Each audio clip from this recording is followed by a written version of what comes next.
बाबा हमें बेहद का वैराग और बाबा हमें ये भी कहते हैं कि बेहद का संन्यास करना है और घर गृहस्थ में भी सेवा का संबंध निभाना है। तो बाबा की मुरली में ये आज लहर है। आज सबसे पहले हम इस बात को लेंगे जो आज बाबा कहते हैं कि समय और परिस्थिति के प्रमाण वैराग जो है वो अल्पकाल का वैराग है। सदा काल के वैरागी बनो। तो परिस्थिति प्रमाण वैराग और समय प्रमाण वैराग। तो जीवन में कभी कोई दुखद परिस्थिति आती है तो आत्मा वैराग का अनुभव करती है ना। बहुत सारे आजकल व्यक्ति हैं जो कहते हैं कि हमारे को और कोई इच्छाएं नहीं है, अब ऐसा लगता है दुनिया में रखा ही क्या है। तो ये जो है ये परिस्थिति प्रमाण वैराग है। अगर आप उनको थोड़ा सा है ना थोड़ा ध्यान से अंदर की तरफ जाएंगे तो पता चलेगा कि कोई बात है, कोई दुख की परिस्थिति है जिसके कारण ये वैराग आया है। और फिर दूसरा है समय प्रमाण वैराग। कई बार पर्सनली जीवन में कोई परिस्थिति नहीं है, लेकिन जैसे अभी कोविड का टाइम आया है ना, तो समय अनुसार जो वैश्विक परिस्थितियां होती हैं या इकोनॉमिक क्राइसिस है, भले ही वो इकोनॉमिक क्राइसिस अपने को अभी तक हिट नहीं किया है, लेकिन वो जो आसपास के वायुमंडल में उस समय प्रमाण वो जो वाइब्रेशन है उसके आधार से वैराग का अनुभव हो रहा है। तो समय और परिस्थिति के आधार से जब वैराग आता है तो बाबा कहते हैं वो अल्पकाल का होता है। क्यों? क्योंकि जो उसका आधार है वो अल्पकाल का है ना। क्योंकि समय फिर बदल जाएगा, परिस्थिति फिर बदल जाएगी, तो वैराग भी बदल जाएगा है ना। और जब वैराग फिर बदल जाएगा, फिर जब परिस्थिति बदलेगी तो फिर किस में आ जाएंगे? राग में। फिर से वो अटैचमेंट, फिर से वो इन्वॉल्वमेंट, फिर से वो लिपायमान होना, फिर वो शुरू हो जाएगा। तो हर आत्मा को अपने अंदर चेक करना होता है कि हम वैरागी तो हैं। अब वैरागी हैं तो बैठे हैं ना, क्लास में बैठे हैं तो ज़रूर वैराग तो है, लेकिन वो समय प्रमाण परिस्थिति प्रमाण वैराग है या वो बेहद का वैराग है ना। और बेहद का वैराग है तो वो वैराग सदा काल का रहेगा और बिना वैराग के ज्ञान धारण नहीं होता है ना। नहीं तो फिर क्या होगा? जैसे ही परिस्थिति बदलेगी वो वैराग भी खत्म हो जाएगा। अभी जो बेहद का वैराग है, ये बेहद के वैराग का आधार क्या है? कैसे आता है बेहद का वैराग? तो मम्मा एक बहुत मीठी बात कहते थे कि ये दुनिया पुरानी है। जब ये ज्ञान बुद्धि में बैठ जाता है तो हम कोई नई चीज भी देखते हैं ना, तो हमें बुद्धि में बैठा हुआ है ये पुरानी है। पुरानी चीज को देखकर पुरानी अनुभव करना वो बेहद का वैराग नहीं है। लेकिन कोई नई चीज है, आकर्षक है, कैसी भी है, पर बुद्धि में इतनी धारणा हो गई है कि ये पुरानी है, ये तो आज है फिर कल ऐसी नहीं रहने वाली है, तो उसके साथ अटैचमेंट नहीं होना है ना। किसी से मिलते हैं, उनका कोई गुण देख लिया, उनके अंदर कोई विशेषता देख ली, उनके अंदर कोई ऐसी पर्सनालिटी है, तो बिल्कुल से जैसे होता है ना, बहुत उनके बारे में विचार चलने लगना या उनके अंदर उनके बातें करने लगना या उनके अंदर लिपायमान हो जाना, वो नहीं आता। क्योंकि समझ है कि आत्मा पुरानी है। आज वो बात है, कल और कोई बात नजर आएगी। तो ज्ञान के आधार से चलना, पुरानी आत्माएं, पुरानी दुनिया, इस दुनिया में कुछ भी ऐसा नहीं है जो आपको बहुत सुख देने वाला है। तो हर एक की अच्छाइयों को देखते हुए भी जानना और हर एक के अवगुणों को देखते हुए भी जानना कि ये नेचुरल है, पुरानी दुनिया में और क्या होगा।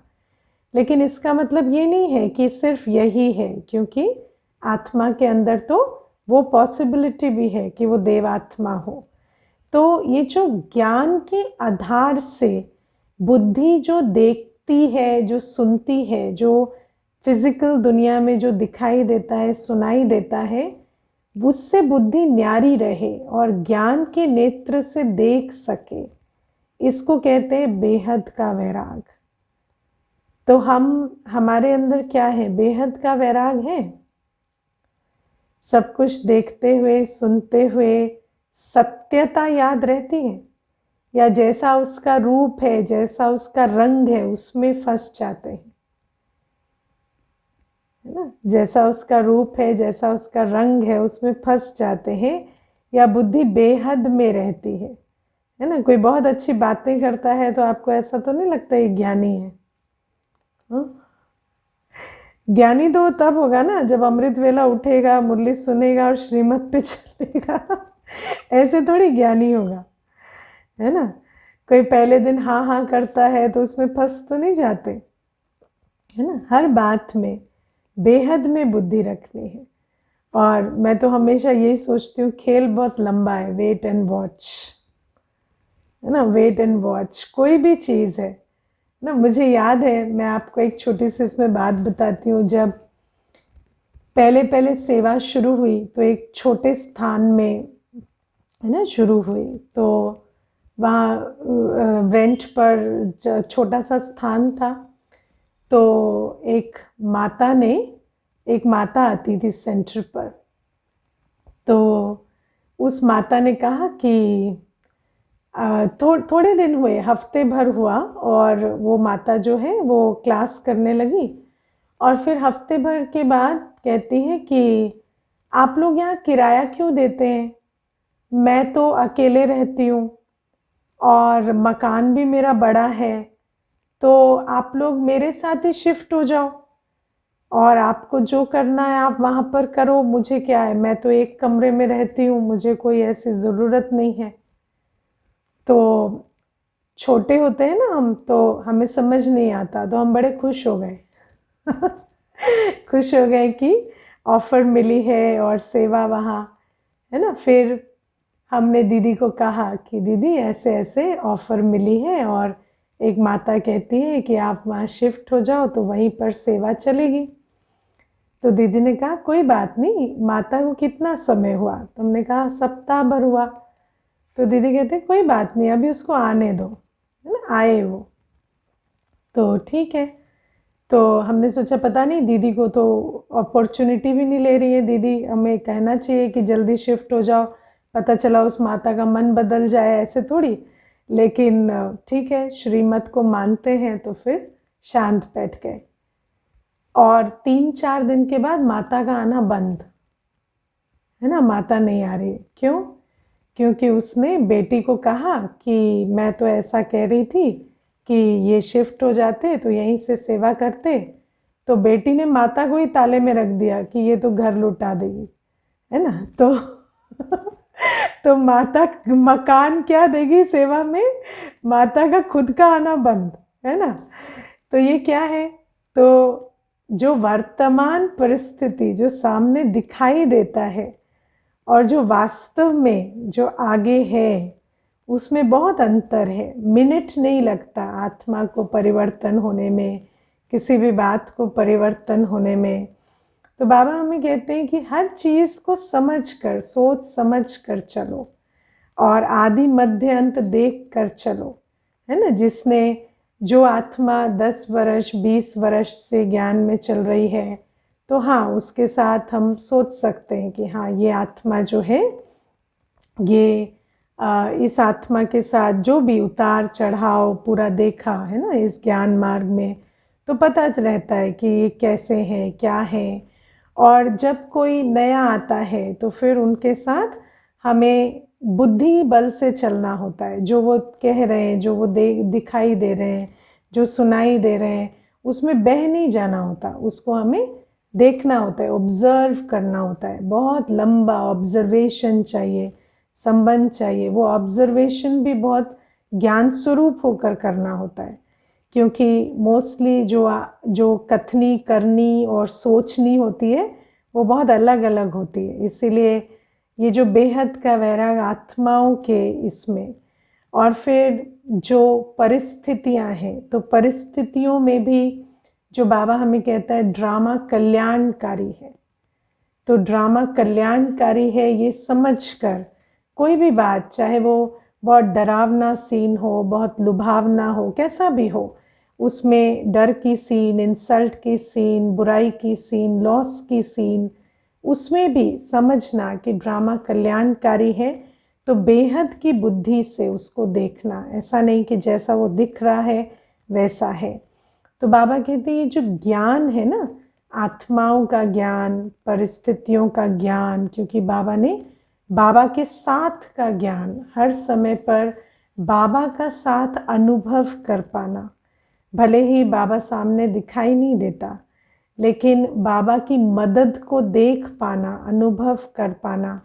आप में से कौन कौन है जो बाबा की मदद को समझ पाते हैं, देख पाते हैं, है ना? क्योंकि मैंने कईयों को देखा, बाबा मदद कर रहा है लेकिन, और हमें दिखाई दे रहा है बाबा उनकी मदद कर रहा है, पर उनको अनुभव नहीं होता, है ना? तो कितनी सारी बातें हैं जो बाबा को देख पाना, परिस्थितियों के बीच कल्याण को देख पाना, आत्माओं के साथ चलते ये समझ पाना कि 63 जन्मों के संस्कार हैं, बस ये नहीं है जो आज दिखाई दे रहा है। तो ये बेहद का वैराग है। और इसके अलावा ये भी समझ पाना कि मैं आत्मा भी जो इस मोमेंट में फील कर रही हूँ, या इस मोमेंट में जो मेरी अवस्था है, सिर्फ वो नहीं है, मैं अपने आप को भी टोटलिटी में देख पाऊँ, अपने आदि मध्य अंत में देख पाऊँ, है ना? भले ही इस घड़ी मेरे से कोई भूल हो गई, या मेरी कोई कमज़ोरी इस समय पर इमर्ज है, लेकिन उस कमज़ोरी में भी फंसना नहीं, अपने आप को कह पाना I am better than this, है ना? तो अपने आप को भी ये नहीं कि मेरे से ये हो गया, मेरे से ये शब्द निकल गया, या मेरे ये संकल्प कैसे चल गए। तो ठीक है, हुआ, उसको बाबा को सरेंडर करना और बाबा से शक्ति लेकर फिर से बाबा के सामने बैठकर अपने स्वरूप को देख पाना, ये बहुत इंटरनल वर्क है।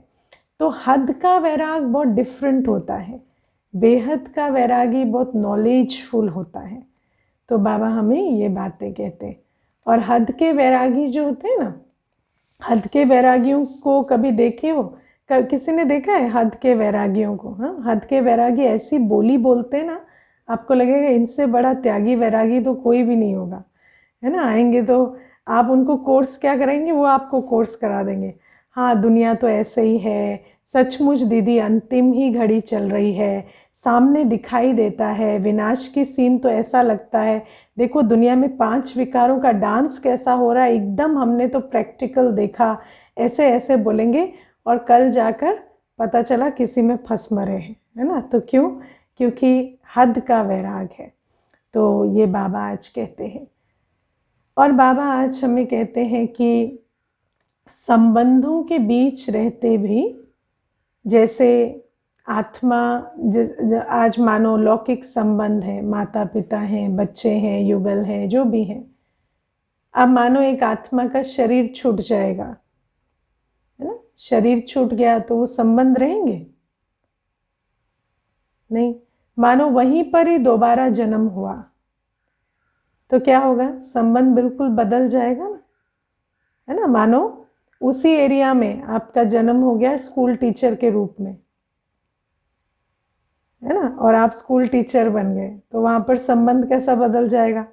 वो जो कल बच्चा था आज वो आपका स्टूडेंट हो जाएगा, है ना? तो बाबा हमें कहते हैं कि ये जो मरजीवा जन्म, हम वही हैं, लेकिन पुराने संबंध की स्मृति से मर जाओ, और कौन सा संबंध रखो? सेवाधारी का संबंध, है ना। आप लोग सब अपने अपने क्षेत्र में सेवाधारी है ना। किसी मानो चलो अलौकिक सेवाधारी भी, कोई तो लौकिक अलौकिक दोनों सेवाधारी है। मानो किसी ने अलौकिक सेवा भी नहीं की है तो भी लौकिक सेवाधारी होते हैं ना। हाँ, देखो छोटी सी बात है, एयरपोर्ट पर एक व्यक्ति आपका बैग चेक इन करता है, ठीक है। मैंने देखा है लोग कितने प्रकार के संस्कार वाले आते हैं, है ना, जो कितनी तरह के संस्कार वाले, कोई हड़बड़ाने वाले, कोई चिढ़ने वाले, कोई चिल्लाने वाले, कोई बहुत अपशब्द कहने वाले, है ना, कोई बहुत प्यार से बोलने वाले, हर प्रकार के आते हैं। और वो अपनी सीट पर वैसे ही स्माइल कर कर सबको सर्विस देते रहते हैं, है ना। क्यों? क्योंकि और वही आत्मा घर जाकर, है ना, अलग तरह से बिहेव भी करते हैं। क्यों? जहाँ हमें पता होता है हम सेवाधारी हैं, वहाँ पर हमें मालूम होता है कि हमें हमारा क्षेत्र क्या है ना। हमें पता है कि हमें इनकी टिकट चेक करनी, इनको पास कर देना है, बस खत्म। एक बैंकर है ना, एक बैंक में जब आप जाते हैं, जो आपके पैसे की लेन देन करते हैं या आपका अकाउंट खुलाते हैं, उस आत्मा को भी क्या पता है कि इनकी हमें क्रेडिबिलिटी चेक करनी है, उस हिसाब से हमें इनको पैसे देने हैं या नहीं देने हैं, या अकाउंट खोलना है या नहीं खोलना है। तो वो अपना सरोकार उतने तक ही रखते हैं। एक टीचर होता है, वो सिर्फ आपकी पढ़ाई से संबंध रखता है। तो ऐसे ही बाबा हम बच्चों को कहते हैं, जब हम आत्मा अपने आप को सेवाधारी समझ लेते हैं, है ना। तो सेवाधारी क्या होता है? जैसे जब एक आत्मा, मानो आपका बच्चा है, लौकिक बच्चा, वो आपसे पैसे मांगता है, तो आपको क्या करना है? उसकी क्रेडिबिलिटी चेक करके दे देना है, ठीक है। तो आप बैंकर बन सकते हैं उस स्थान पर, उसके लिए आता है बैंकर बनना, मोह में नहीं, क्रेडिबिलिटी चेक करके।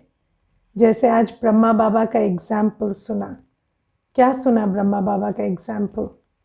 कि बाबा के पास जब लौकिक बच्चा भी आया तो बाबा ने कहा तुम श्रीमत पर चलोगे तो ये धन का एंटाइटलमेंट तुम्हारा है, नहीं चलोगे तो तुम अपना रास्ता ले सकते हो,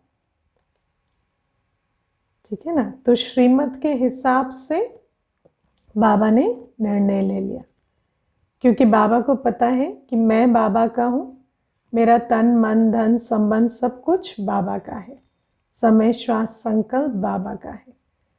तो उस हिसाब से जो भी आत्मा हमारे सामने आती है, उस आत्मा को कितना टाइम देना है, उस आत्मा को कितनी एनर्जी देनी है, उस आत्मा के लिए कितनी संकल्प खर्च करने हैं, उस आत्मा के साथ अपने संबंध की एनर्जी कितनी लगानी है, उस आत्मा को अपना धन कितना खर्च कर कर उसको सहयोग देना है, ये सब कुछ किस बात से तय होता है? उस आत्मा की बाबा के लिए जो समर्पणता है उसके आधार से। वो योगी जीवन, पवित्र जीवन कितना बनाना चाहती है, उस आधार से, है ना। तो बाबा हमें कहते हैं कि हर कर्म करते हमें क्या एटीट्यूड रखना है कि मैं बाबा को समर्पित हूँ, मेरा सब कुछ बाबा का है। ये मर्जीवा जन्म है ना, बाबा ही मेरा सर्व संबंधी है, मेरा माता पिता बंधु सखा साजन सर्जन शिक्षक बच्चा सब कुछ बाबा है। तो जब बाबा सब कुछ है और मेरा सब कुछ बाबा का है, तो मुझे हर आत्मा की सेवा करनी है, और मेरा सब कुछ सेवा अर्थ है ना। और जिसका लक्ष्य और मेरा लक्ष्य नहीं मिलता, उसको मुझसे कुछ नहीं मिलेगा। और जो बाबा के लक्ष्य को अपनाता है, उस आत्मा को समय भी देंगे हम, है ना, संकल्प भी देंगे, उस आत्मा के लिए सकाश भी देंगे, उस आत्मा को पालना भी देंगे, सब कुछ देंगे, लेकिन कितना? जितना वो अपने कर्मों से कमाई करता है ना। आज आप सोचो कि ऐसे भी बच्चे होते हैं जो जो सेंटर के अंदर रहते हैं, तो हम सारे दिन उनको टाइम देते हैं। वो जब आएंगे बातचीत करेंगे, है ना, जब भी कोई प्रश्न पूछेंगे तो हम पालना उनकी करते हैं। और ऐसे भी होते हैं जिनको हम टाइम नहीं देते। क्यों नहीं देते? क्योंकि समझ आ चुका है कि इनका बाबा से, श्रीमत से, पवित्रता से कोई लेना देना नहीं है। तो वो क्यों? क्योंकि बाबा ने कहा है सेवाधारी का सब कुछ ईश्वरीय सेवा में समर्पित है ना। तो बाबा हमें कहते हैं कि हर आत्मा को अब ये समझ लेना है, जो बाबा के बच्चे हैं ना, कि हमारा कोई लौकिक संबंध किसी से नहीं है, सेवाधारी का संबंध है। और जो उनकी एलिजिबिलिटी है, वो जिस हिसाब से बाबा के हैं उस हिसाब से ही वो हमारे हैं, ठीक है। और बाबा दूसरी बात हमें कहते हैं कि जब हम ये सेवाधारी का एटीट्यूड रखते हैं, तो सेवाधारी के एटीट्यूड में जजमेंट नहीं होती है ना। वो कैसा भी हो, उससे हमें कोई लेना देना नहीं है। उसके संस्कार आज कैसे हैं, उससे हमें कोई लेना देना नहीं है। क्योंकि हमारा संबंध का आधार उसके संस्कार नहीं है। हमारे संबंध का आधार उसके साथ हमारा लौकिक संबंध नहीं है। हमारे संबंध का आधार क्या है? कि वो भगवान की श्रीमत पर चलता है।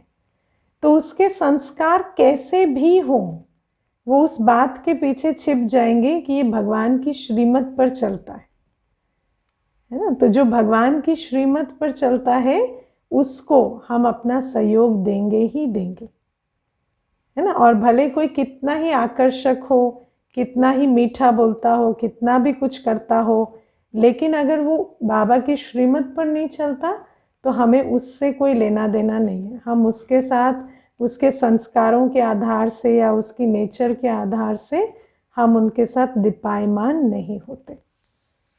समझते हो, है ना। दुनिया में ऐसी बहुत आत्माएं हैं जो बहुत मीठा बोलती हैं, प्यार से चलती हैं, लेकिन उन आत्माओं के अंदर पवित्र बनने का कोई इंटेंशन नहीं है, या मुरली सुनने का कोई इंटेंशन नहीं है, या उनके अंदर कोई ज्ञान को सुनकर ज्ञानी बनने का कोई इंटेंशन नहीं है। तो फिर उनसे हमारा कोई लेना देना नहीं है। और बाबा कहते ऐसा भी नहीं है कि कोई पहले ही दिन परख हो जाती है। तो जब कोई नया आता है तो बाबा ने भी पहले ही दिन थोड़ी कह दिया, अभी बाबा ने प्रवेश किया तुमको बाबा का बनना है क्या, नहीं तो जाओ, ऐसा नहीं कहा ना। पहले तो कुछ समय बच्चों को पालना तो दी ना, तो ऐसे पालना देना है। और पालना देकर थोड़े दिन में परख हो जाती है कि किसका इंटेंशन है, किसका नहीं है। उस प्रमाण फिर हमें अपना समय, श्वास, संकल्प, तन, मन, धन उस आत्मा से विड्रॉ करना है। लेकिन हमें ये समझना है कि पहले मैं बाबा का हूँ और मेरा सब कुछ बाबा का है, ये बात मुझे पक्की हुई है। कौन कौन कहते हैं मैं बाबा का हूँ और मेरा सब कुछ बाबा का है सब कुछ बाबा का। किसको बोल रहे हो? मुझे ना, मैं सारा, मेरे पास तो रजिस्टर है ना, कौन बाबा को क्या दे रहा है सब रजिस्टर है ना मेरे पास तो। हाँ, तो हाथ उठाते हो तो समझते हो किसके सामने हाथ उठा रहे। हाँ, तो ये चीज़ देखो प्रैक्टिकल, है ना। क्योंकि जब मैं बाबा का हूँ, मेरा सब कुछ बाबा का है, तब जाकर हम अपने संबंधों को ऐसा बना सकेंगे। और तब जाकर आज जो बाबा हम बच्चों को कहते हैं ना कि बेहद सुख सदा के लिए, ना, बेहद सुख सदा के लिए, वो इसी आधार से हमें प्राप्त होगा।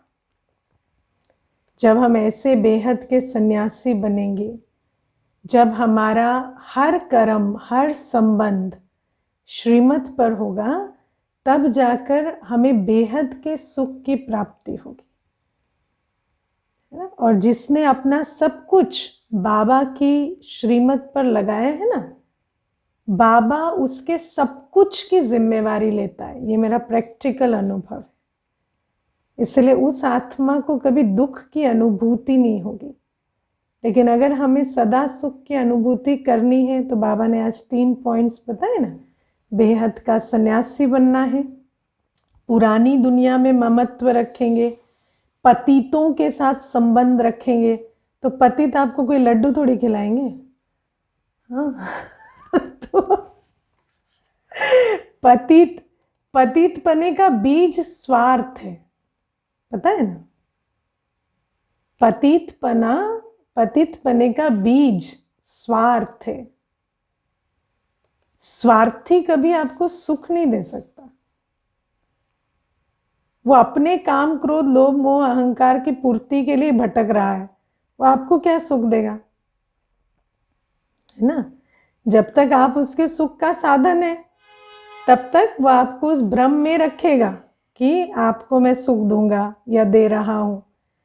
लेकिन जैसे ही आप उसके सुख का साधन नहीं बने, बाय चॉइस और सरकमस्टेंसेस से, है ना, क्योंकि उसको तन का सुख, मन का सुख, धन का सुख, संबंध का सुख, जो भी आपसे मिल रहा है, जिस दिन आप उसके सुख की पूर्ति नहीं करेंगे वो उस दिन आपका नहीं रहेगा।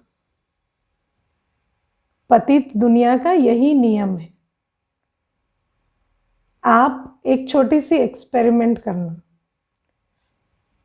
पतित दुनिया में जो भी आपको कहते हैं हम आपसे बहुत प्यार करते हैं, आप उनको पूछना आप मुझे क्यों प्यार करते हैं।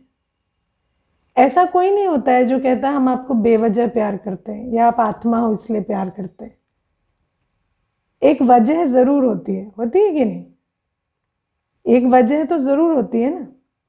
अब आप विचार करो, जिसके प्यार की एक वजह है और वो अल्पकाल की है, तो वो वजह जिस दिन बदलेगी उस दिन प्यार नहीं बदलेगा क्या? जरूर बदलेगा। और वो जो कारण है वो स्थायी कभी रहेगा क्या? कभी नहीं रहेगा। आज तो आपको नशा है कि कोई खूबसूरत समझता है, कोई धनवान समझता है, कोई मान वाला समझता है, कोई समझता है आपकी पोजीशन बहुत बड़ी है, कोई समझता है आपका स्वभाव बहुत मीठा है, कोई समझता है कि आपसे बहुत कुछ, है ना, आपकी जो पर्सनालिटी है उससे बहुत कुछ सीखने को मिलता है। लेकिन कल मान लो वो बात नहीं रही, तो क्या उनका सम्मान, उनका प्यार आपके लिए वैसा रहेगा? कभी नहीं रहेगा। इसीलिए बाबा कहते हैं कि पतित दुनिया में जब हम जो आत्माएं हमसे इसलिए प्रेम नहीं रखती क्योंकि हम भगवान के हैं या हम पवित्र बनने की राह पर हैं, है ना, या हमारा जो पुरुषार्थ है वो मनुष्य से देवता बनने का है, जब वो इंटेंशन के कारण हम प्यार नहीं रखते तो फिर वहाँ का प्यार स्थायी नहीं हो सकता, है ना। और जिसने ये अपने अंदर निश्चय किया है कि मुझे जब तक जीना है बाबा का बनना है ना, और उस आधार से प्यार है, तो बाबा कहते हैं कि जब तक जिएंगे भी और बियॉन्ड भी, है ना, क्योंकि वो जो अंतमते सो गति भी ऐसी ही बनेगी कि सतयुग में भी हम प्यार की राजधानी में जाएंगे और प्यार से रहेंगे। तो बाबा हम बच्चों को कहते हैं कि पतित दुनिया से, पतितों से बुद्धि का वैराग करो, क्योंकि ये तो हमारे हाथ में है कि हम हमेशा बाबा को प्यार करें, लेकिन और कोई भी भौतिक कारण जो दूसरे के प्यार का है उसको स्थायी रखने का हमारे अंदर, है ना, कोई गारंटी नहीं है कि हम उसको स्थायी रख सकें। और दूसरा बाबा कहते सदा सुखी रहना है तो ब्रह्मा बाबा को फॉलो करो, क्योंकि ब्रह्मा बाबा ने हर कदम श्रीमत पर रखा, है ना, चाहे वो सफल करने की बात है, चाहे वो समर्पण करने की बात है, तो बाबा ने हर कर्म एक्यूरेट किया, जिस एक्यूरेट कर्म से सफलता, सिद्धि सब कुछ मिलती है। तो बाबा कहते हैं ब्रह्मा बाबा को फॉलो करेंगे तो सुख धाम के मालिक बनेंगे।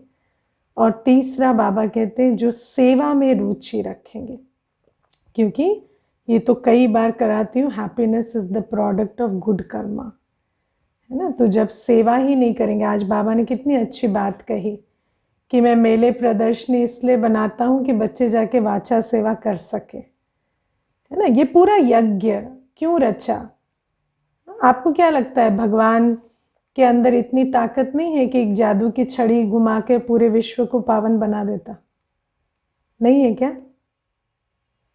भगवान है वो, क्यों नहीं है ना? लेकिन बाबा कहता है कि मुझे कर्म के सिद्धांत का भी मान रखना पड़ता है तो जो करेगा सो पाएगा। इसीलिए बाबा अपना धाम छोड़ के आके यहाँ बैठता है ताकि वो कर्म भूमि रच सके, संगम युगी कर्म भूमि। रावण ने इतनी बड़ी कर्म भूमि रची है जहाँ काम क्रोध लोभ मोह अहंकार इतना नेचुरल हो जाता है ना? शादी किया, काम विकार में डूब जाओ, जॉब मिला, है ना, लोभ में डूब जाओ, संबंध बने, मोह में डूब जाओ। तो रावण ने तो पूरी खेती कर रखी है ना, 5 विकारों की फसल ठीक उग रही है सारे दिन, है ना, अलग अलग प्लेटफॉर्म से, अलग अलग विधियों से 5 विकारों की ये जो सृष्टि है ये एकदम वृद्धि को पाती रहती है। अब बाबा कहते हैं ऐसा निस्वार्थ कर्म, निमित्त भाव से कर्म, सेवा का कर्म, उसको करने के लिए भी तो कर्म भूमि रचनी पड़ेगी ना। तो ऐसा कौन सा प्लेटफॉर्म है जहाँ पर मैं तो आज ऐसे विचार कर रही थी कि धर्म सत्ता वाले भी, है ना, बाबा कहते हैं ना भक्ति और ज्ञान, तो मैंने इस चीज़ को नोटिस किया है कि भक्ति में धर्म सत्ता वाले तो ये समझ रहे हैं हम भगवान को स्टेटस दिला रहे हैं हम भगवान की मान्यता बना रहे हैं, है ना, वो लड़ रहे हैं, हमारे कारण मंदिर बन रहे हैं, हमारे कारण ये हो रहा है, हमारे कारण ये हो रहा है। तो उनके हिसाब से तो भगवान को वो बना रहे हैं। तो भक्ति में निमित्त भाव आएगा कैसे, निर्माण भाव आएगा कैसे, जब भगवान का निर्माण वो कर रहे हैं तो बाबा हमें कहता है यहां भगवान तुम्हें बना रहा है और प्रैक्टिकल बना रहा है, तुम्हें भरपूर बना रहा है, तुम्हें शांत बना रहा है, तुम्हें ज्ञान स्वरूप बना रहा है, प्रैक्टिकल। तब तो तुम्हारे अंदर निमित्त भाव आता है ना, तब तो आगे तुम कोई कर्म करोगे तो निमित्त भाव निर्माण भाव से करोगे, क्योंकि अब तुम्हें समझ आया है तुम्हें जो भगवान दे रहा है वो तुम आगे दे रहे हो। और जहाँ भक्ति में प्रैक्टिकल बाबा का पार्ट नहीं है तो वहाँ तो वो अपने अहम से उनका सब कुछ कर रहे हैं, तो वहाँ तो निमित्त भाव से कर्म नहीं हो सकता ना। और सेवा अर्थात निमित्त भाव, जहाँ निमित्त भाव नहीं है वहाँ सेवा नहीं है, तो भक्ति में सेवा होगी कैसे इसीलिए बाबा कहते हैं अब मैं ऐसी भूमि रचता हूँ, वो कार्य क्षेत्र रचता हूँ जहाँ पर तुम तन मन धन लगाते हो निमित्त भाव से, तुम वाणी को सफल करते हो निमित्त भाव से, है ना, तुम्हें याद रहता है कि प्रैक्टिकल मैं जो भी कुछ आगे दे रहा हूँ मुझे बाबा ने दिया है। तो बाबा कहते हैं कि ऐसे जब तुम्हारे पास मैं प्रैक्टिकल आता हूँ और फिर तुम्हें वो रूहानी सेवा का ज्ञान देता हूँ, शक्ति देता हूँ, अवसर देता हूँ, जो रूहानी सेवा तुम्हें ना मनुष्यों ने सिखाई, ना तुम्हें उसका खुद कोई आइडिया था, पर तुम बाबा से सीख कर करते हो, तब तुम उस रूहानी सेवा को सेवा भाव से करते हो, यथार्थ सेवा स्वरूप से करते हो और उस सेवा का तुम्हें मेवा मिलता है। ठीक है, तो बाबा ये बातें आज हमें कहते हैं, इसीलिए बाबा कहते हैं जो रूहानी सेवा करेंगे उनको सुख का भाड़ा मिलेगा, है ना। और बाबा आज बहुत अच्छी बात कहते हैं, वायलेंस नहीं साइलेंस, है ना। बाबा कहते हैं कि दुनिया में देखो कितनी बड़ी बात है, इतिहास में कभी भी राज्य लिया गया तो लड़के लिया गया। हम कभी नहीं सोच सकते कि एक राजाई बिना लड़ाई के ली गई, इतिहास में कहीं पे भी नहीं है। और शास्त्रों में भी ये दिखाया कि पांडवों ने कौरवों से लड़ के राज्य लिया और भगवान ने स्थूल लड़ाई सिखाई। भगवान ने कहा हे अर्जुन मारो, है ना, मारो क्योंकि ये मरेंगे तो तुम्हें राज्य मिलेगा। तो बाबा कहते हैं कि कैसा ये जो 100% वायलेंस की दुनिया कैसी है कि वायलेंस के सिवाय राजा ही मिल सके, ये तो कभी कोई सोच ही नहीं सकता। इसीलिए शक्तियों के चित्रों को भी अस्त्र शस्त्र पकड़ा दिया। और बाबा कहते हैं आजकल भी विमेन एम्पावरमेंट के नाम पर माताओं बहनों को बंदूकें पकड़ा देते हैं, है ना। क्या कहेंगे, बहुत बड़ी उपलब्धि है कि आजकल आर्मी में इसमें उसमें माताओं बहनों की एंट्री होती है, वो भी गन्स पकड़ेंगी चलाएंगी। अब बाबा कहते हैं क्यों तुम्हें बंदूक उठानी है, क्यों तुम्हें शस्त्र उठाने हैं, तुम्हें तो राजाई मिलेगी योग बल से। और बाबा कहते हैं मैं तुम्हें वायलेंस नहीं साइलेंस सिखाता हूँ,